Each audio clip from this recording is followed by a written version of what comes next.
Hi, good morning friends. എല്ലാവർക്കും ഒരു നല്ല ദിവസം ആശംസിക്കുന്നു. ഞാൻ ഇന്ന് പറയാൻ പോകുന്നത് എൻ്റെ ആദ്യമായി ഞാൻ ജർമ്മനിയിൽ ചെന്ന് ഇറങ്ങുന്ന ഒരു അനുഭവമാണ്. ജർമ്മൻ അനുഭവങ്ങൾ. അത് വന്നിട്ട് ഞാൻ ആദ്യം പോകുന്നത് 2017 ജാനുവരി 5-നാണ് ഞാൻ ജർമ്മനിയിൽ ലാൻഡ് ചെയ്തത്. അപ്പം എൻ്റെ മനസ്സിലെ ജർമ്മനി എന്ന് പറഞ്ഞാൽ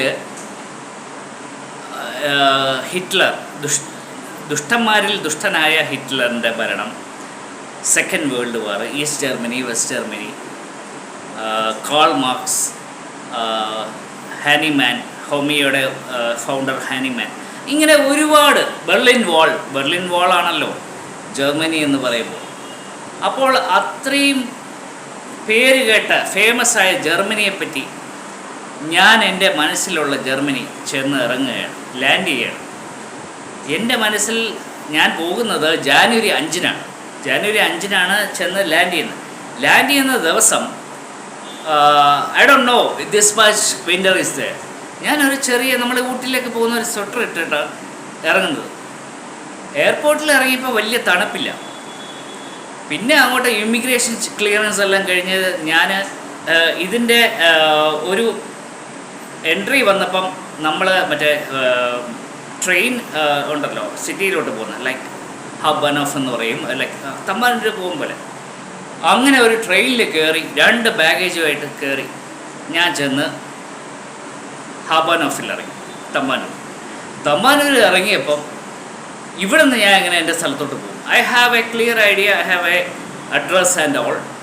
സോ ഞാനൊരു ടാക്സി ഡ്രൈവറിനോട് ചോദിച്ചു. അപ്പം ഞാനിത് അണ്ടർഗ്രൗണ്ടിൽ നിന്നാണ് മുകളിലോട്ട് നിന്നപ്പം ആദ്യമായിട്ട് എൻ്റെ ജീവിതത്തിൽ സ്നോ ഫോളിങ് കാണുന്നു. തണുപ്പിൻ്റെ തീക്ഷ്ണത കൂടുന്നു. ഞാൻ ആ കിടുകിട പറയും. ചെറിയൊരു സ്വെറ്ററാണ്. ഞാൻ പറഞ്ഞു എങ്ങനെയെങ്കിലും എന്നെ ഇവിടെ ഈ ഒരു അഡ്രസ്സിൽ എന്നെ എത്തിക്കണം. അപ്പോൾ ഡ്രൈവർ പറഞ്ഞു, അദ്ദേഹം ഒരു ടർക്കിഷ് ജർമ്മനാണ്. എന്നെ ഒരുപാട് എന്തൊക്കെ പറഞ്ഞിട്ട്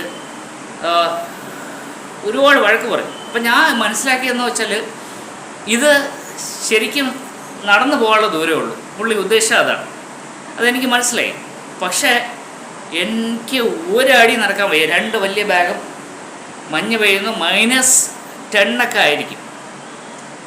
ഞാനാണെങ്കിൽ മരിച്ചു പോകുന്നുള്ള രീതിയിൽ കിടുകിട പറയില്ല. അപ്പോൾ എങ്ങനെയെങ്കിലും എന്നെ ഒന്ന് അവിടെ എത്തിക്കണം, ഈ അഡ്രസ്സിൽ. അപ്പോൾ പുള്ളി എന്തൊക്കെയോ ചീത്ത വിളിച്ചിട്ട് എന്നെ അവിടെ കൊണ്ട് ഇറക്കി. കാരണം ഞാൻ പിന്നെ മനസ്സിലാക്കിയത് എന്ത് പറഞ്ഞാൽ, ഈ കാറ്